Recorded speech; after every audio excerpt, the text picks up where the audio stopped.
A quem pertence o seu dízimo hoje? Olha, eu já gravei um vídeo que está no canal e o tema é esse: por que Deus chama de ladrão aquele que não devolve o seu dízimo? Só que o número de pessoas que não conhecem as Escrituras, que desconhecem, é um número muito grande. Lamentavelmente, até pessoas que frequentam a igreja mostra não conhecer a própria escritura que está em suas mãos. Uns justifica por causa da correria, outros porque não tem tempo, por várias razões. Mas o Senhor diz no livro de Oséias que a única coisa que pode destruir um cristão é a falta de conhecimento. O Senhor diz para os fariseus: vocês erram por não conhecer as escrituras nem o poder de Deus. Então, existem consequências trágicas na vida de muitos cristãos. Por quê? Porque o Senhor, ele disse que o erro que eu cometer é que traz as consequências. Então, eu quero trazer clareza sobre este assunto aqui, porque além daqueles que estão na casa de Deus, que têm dúvida, existem aqueles que são preconceituosos, mas é um preconceito muito grande em relação à igreja. Você vai ver, tem tantas outras organizações onde as pessoas fazem investimentos, onde pessoas até levam seu dízimo também, e você não vai ver uma discriminação tão grande, um comentário tão pejorativo como é feito ao se tratar da igreja evangélica.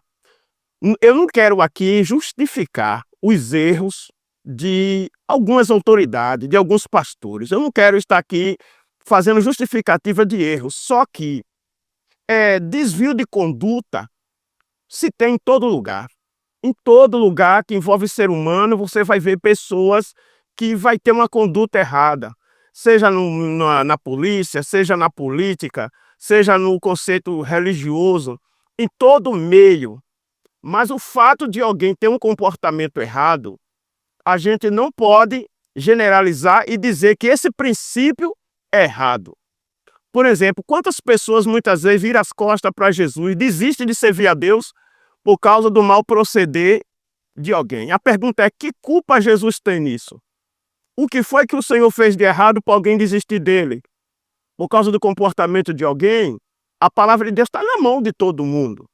Então, se tem alguém hoje frustrado, decepcionado com o erro de alguém, aquela pessoa que cometeu o seu erro vai prestar conta da sua vida. Vai dar conta também. Mas as escrituras estão em minhas mãos. Então, o Senhor disse que o que ele deixou escrito para nós, praticamente nós não temos nem necessidade que alguém nos ensine. A Bíblia é clara. Agora, se eu desconheço os princípios desta palavra, aí eu vou ter a atitude errada. Então, o que é que eu quero dizer para você?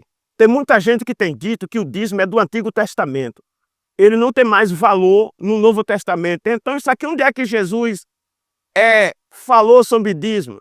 Meu irmão, tem tanta coisa que Jesus não falou.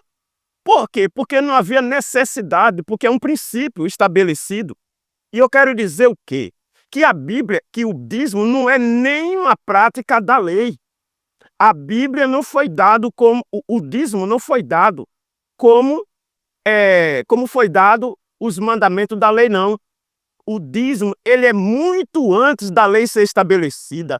O dízimo é um princípio que pertence ao sacerdócio de Cristo, e não dos mandamentos, e não da lei que foi dada a Moisés. Vem comigo aqui, para você entender esse princípio, você entender que o dízimo não é uma prática. O dízimo entrou na prática da lei, porque foi um princípio que a geração de Abraão seguiu. Porque Abraão, aquele que é chamado pai da fé, aquele que recebeu todas as promessas que nos alcança hoje, aquele que Deus levantou como uma referência, mostrando para mim que tudo que eu vou herdar e que eu vou viver da parte de Deus vai ser pela fé.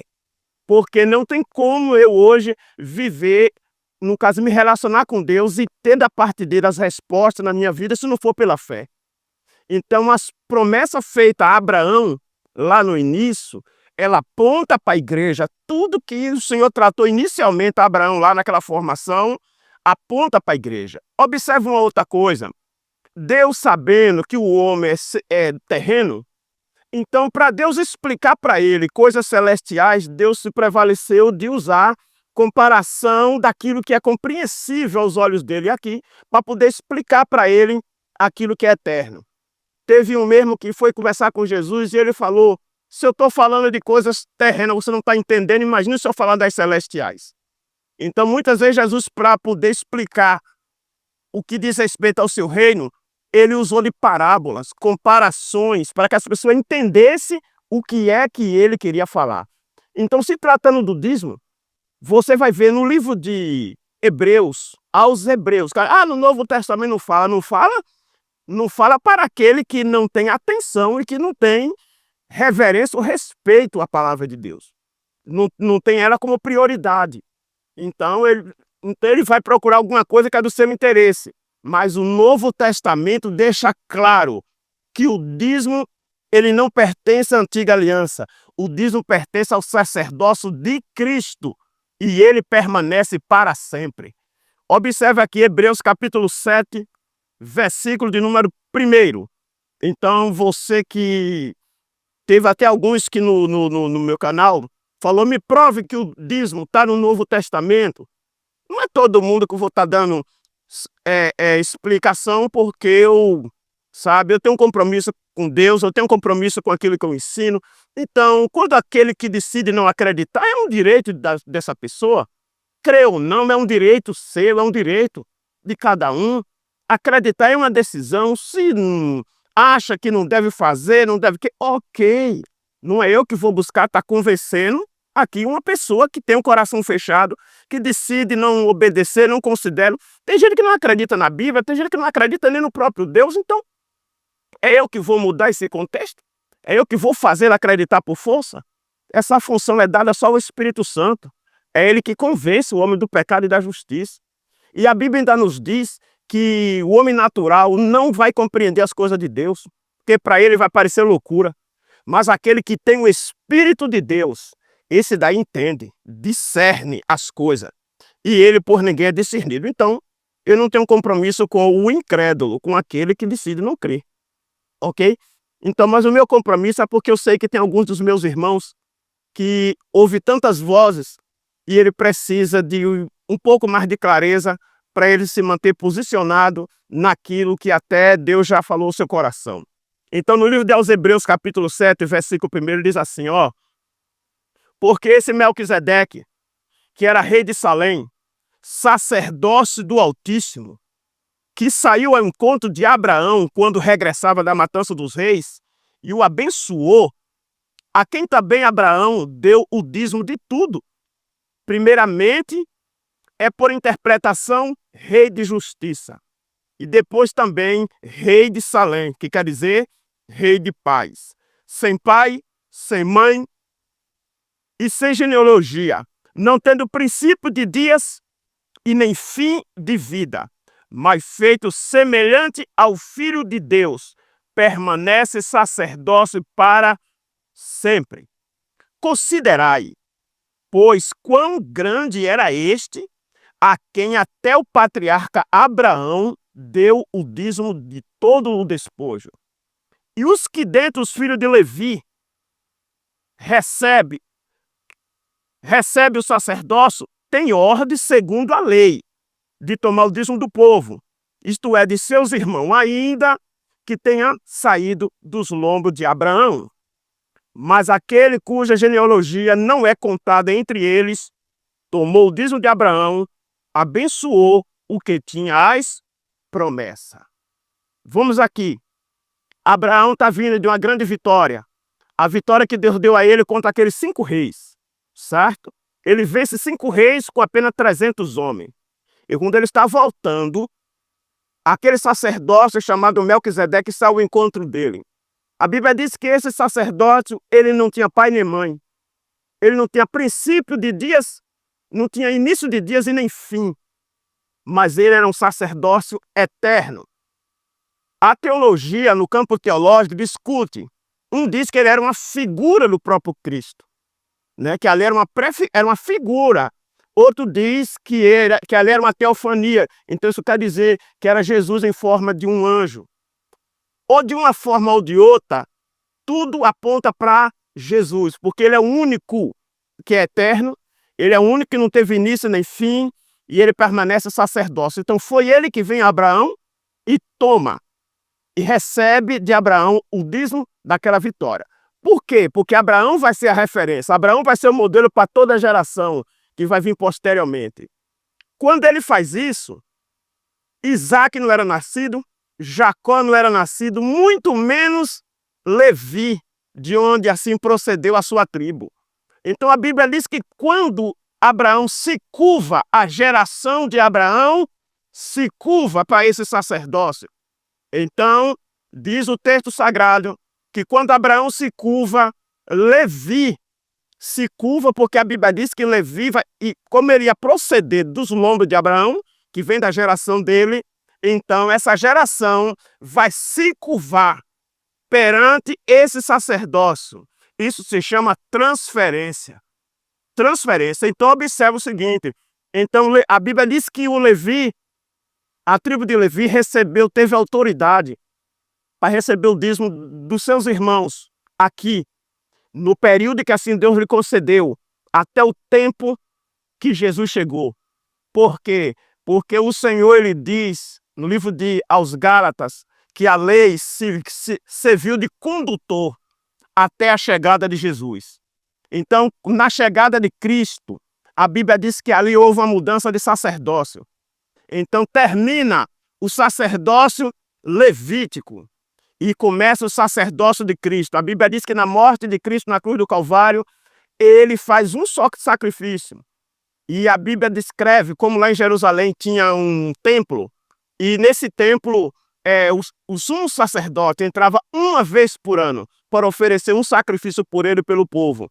A Bíblia diz que Jesus, ele entrou nesse lugar chamado Santo do Santo e ofereceu um único sacrifício, que foi por meio da sua própria vida. Ele deu o seu sangue na cruz do Calvário para a remissão dos pecados de todos. E assim ele permanece sacerdócio para sempre. Então, desde o do início do Antigo Testamento, antes da lei, ele já sai ao encontro de Abraão e diz que o dízimo pertence a ele. Então, o dízimo não pertence à tribo de Levi, o dízimo não pertence à lei, o dízimo pertence a Cristo. Observe aqui, no livro de aos Hebreus, capítulo 7, versículo 11, diz assim, de sorte que se a perfeição fosse pelo sacerdócio levítico, porque sob ele o povo recebeu a lei. Então, que necessidade logo que outro sacerdote se levantasse, segundo a ordem de Melquisedeque, e não fosse chamado segundo a ordem de Arão, porque Jesus não veio da linhagem de Arão, veio da linhagem de Judá. Observa aqui, capítulo 7, versículo 12. Porque mudando-se o sacerdócio, faz-se também necessário a mudança de lei. Então você observe que quando Jesus chega, ele vai trazer a ordem de tudo. Na lei, você vai ver as leis cerimoniais, as leis de sacrifício, e você vai ver leis permanentes. Então, quando no sacerdócio de Cristo, você vai ver que ainda lá na lei tem leis proféticas, leis que apontavam para o que Cristo ia fazer. Então, o sacrifício que era realizado, todo aquilo ali apontava para o sangue que Cristo derramaria na cruz do Calvário para a remissão dos pecados. Então, não vou entrar em detalhe de tudo, que o tempo é pouco, mas você vai ver que teve leis que ela encerrou no ministério de Cristo. Por que encerrou? Porque ele é o cumprimento da lei. Quando a Bíblia diz assim, que o fim da lei é Cristo, ele não está dizendo que é a extinção de toda a lei. Ele está dizendo que Cristo é o cumprimento de tudo aquilo que foi falado. Porque desde lá do Gênesis, desde quando o homem pecou, toda a palavra profética apontava para Cristo. O Senhor diz, da semente da mulher vai nascer um, e esse vai esmagar a cabeça da serpente. Já apontava para Cristo. Lá quando o povo é ferido por aquela serpente, Deus manda levantar uma serpente de bronze, manda colocar em pé, e diz, quem olhar para a serpente vai ficar curado daquele mal. Isso aqui foi específico para aquele momento. Mas o que é que o Senhor está dizendo? que Deus ia levantar da semelhança do pecado, porque o veneno da serpente representa hoje o pecado em nossa vida. Então Jesus foi levantado na semelhança nossa, e sobre a cruz ele foi pregado, e ele diz, e a palavra de Deus diz, olhai para mim e sereis salvos. Então todo o Antigo Testamento aponta para Cristo. Então com a vinda de Cristo, ele é o cumprimento. Então dali para frente, tem leis que encerra, tem leis que ele preserva e tem lei que ele amplia. Você vai ver isso. Então as leis cerimoniais encerrou ali, mas teve leis que permaneceu. Por exemplo, a lei do homicídio está em vigor. O adultério permanece. Você vai ver, não roubarás e todos mais. Então, porém, há leis como sacrifício, guarda do sábado, esses detalhes aí, então, devido às coisas, finalizou ali. Daqui para frente, você vai ver no ministério de Cristo ele dizer, um novo mandamento eu vos dou. Ele está sempre dizendo, ouviste o que foi escrito, o que foi dito. Mas ele agora, no exercício do seu governo, ele diz, eu porém vos digo. Você vai ver ele repetir isso diversas vezes, entendendo? Moisés mandou dar carta de divórcio por causa da dureza do coração de vocês. Eu porém vos digo. E você vai ver. Quanto ao adultério, ele disse, Moisés, está valendo o princípio. Porém, ele diz, eu vou mais além. De agora em diante, eu vou ampliar isso aqui. Se um homem olhar, atentar para uma mulher no desejo de se envolver com ela sexualmente, no seu coração, Deus já considera como ele cometeu o sexo, a prática sexual. Ele já adulterou ali. Só que esse mandamento que ele está estabelecendo hoje é para a igreja dele, é para nós. Sabe por quê? Porque hoje, nós que fizemos uma aliança com Cristo, temos o Espírito Santo. E o Espírito Santo, uma vez que eu convidei ele a assumir o governo da minha vida, no livro de Romanos, capítulo 8, versículo 2, diz que a lei do Espírito de vida nos liberta da lei do pecado. Então o pecado não tem mais domínio. Agora, eu posso fazer o caminho de volta. Mesmo depois de liberto, é possível o ser humano voltar a brincar com aquilo que um dia dominou ele, e de repente ele caiu outra vez. Mas o Espírito de Deus me reveste de autoridade, me reveste de força, sabe, para eu dominar o pecado e não mais ser dependente, porque Jesus me libertou.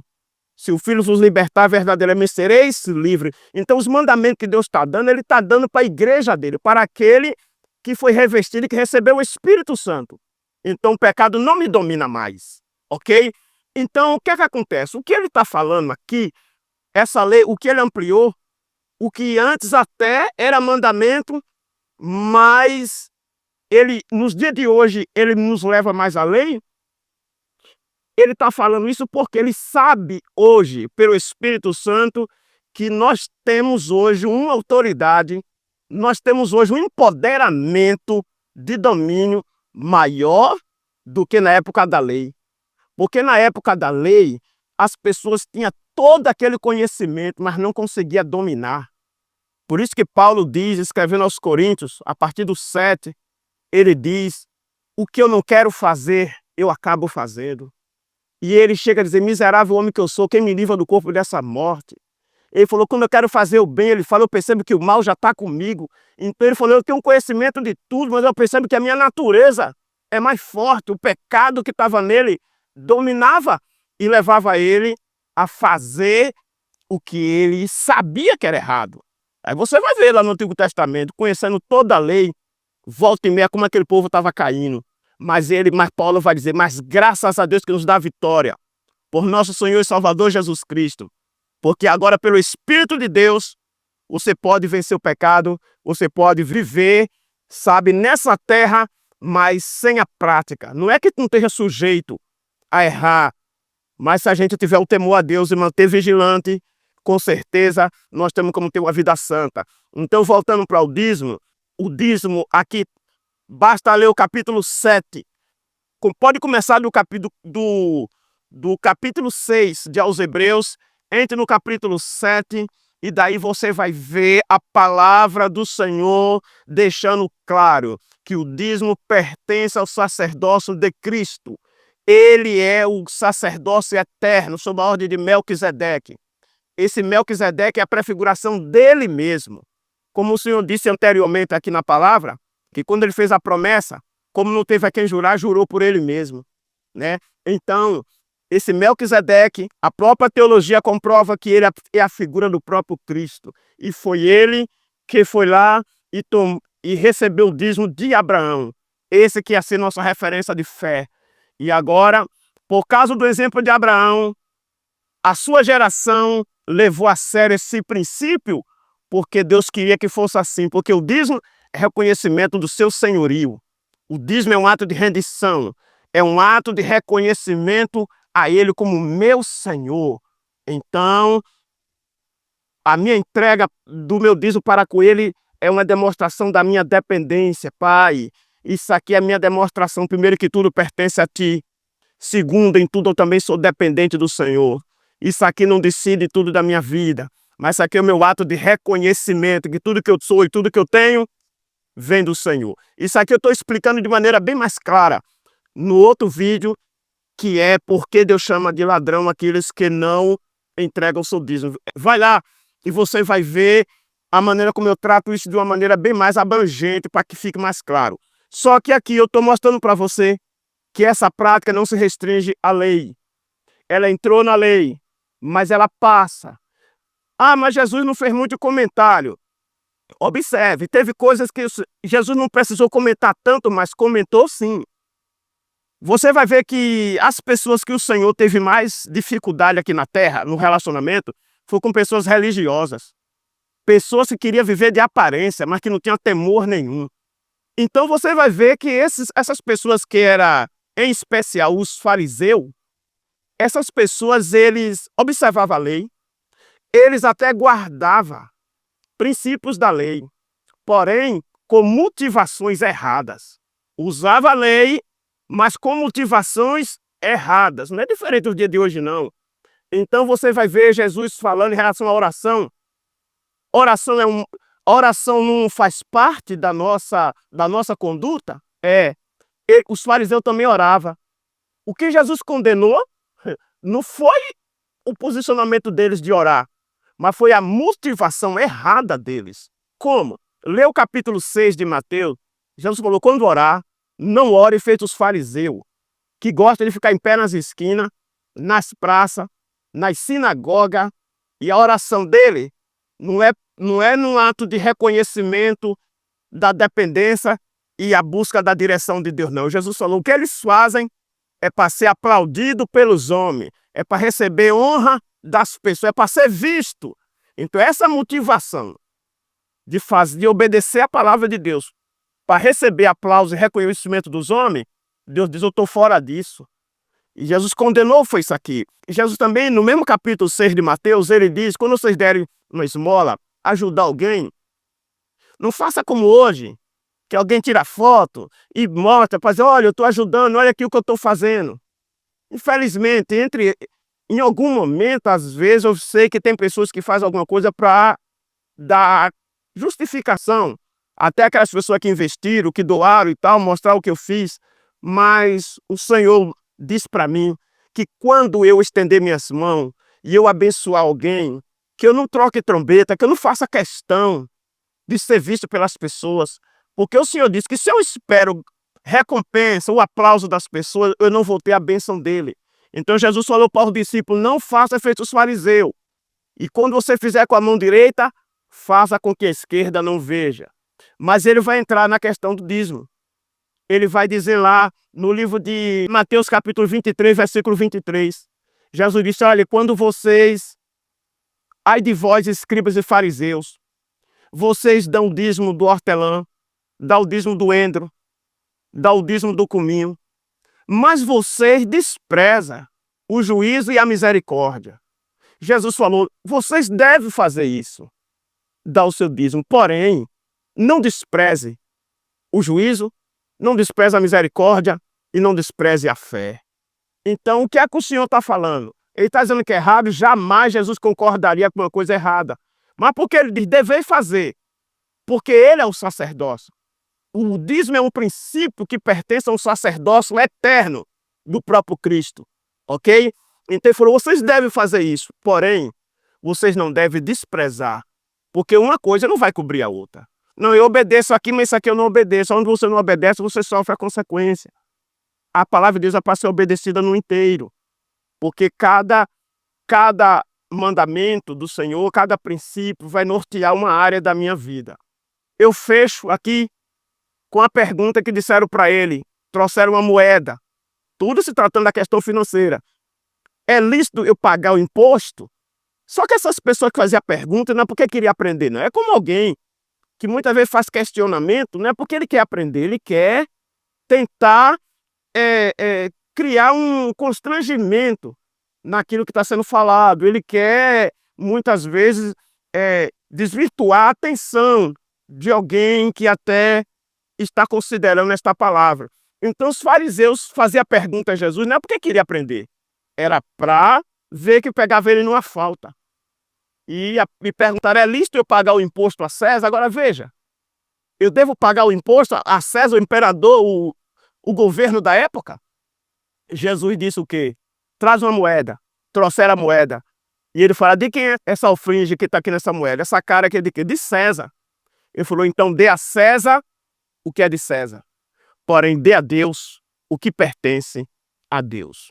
Então, se você reconhece que o seu dízimo pertence a Deus, pronto, pode seguir à frente, certo? Se você acha que não deve, ninguém te força, nem Deus também. Porém, Deus diz o seguinte, vereis a diferença entre o que serve a Deus e o que não serve. Deus sempre vai tratar com diferença. Ele falou, eu vos abençoarei. Você vai ver no livro de Malaquias Deus dizer, através dessa honra que vocês me dão, me reconhecendo como o seu sacerdócio, me reconhecendo como o teu Senhor, eu abrirei a janela do céu, derramarei sobre vós bênção que via maior abastança, por causa de vós repreender o devorador, sabe? Eu vou guardar seu coração também, de você não tomar decisões erradas e ir para o fundo do poço como muita gente tem ido. Então que Deus te abençoe, que esta palavra fique no seu coração e que você considere que os princípios que Deus estabeleceu em relação ao dízimo permanece no sacerdócio dele e isso vai para a eternidade. Deus te abençoe grandemente, meu irmão.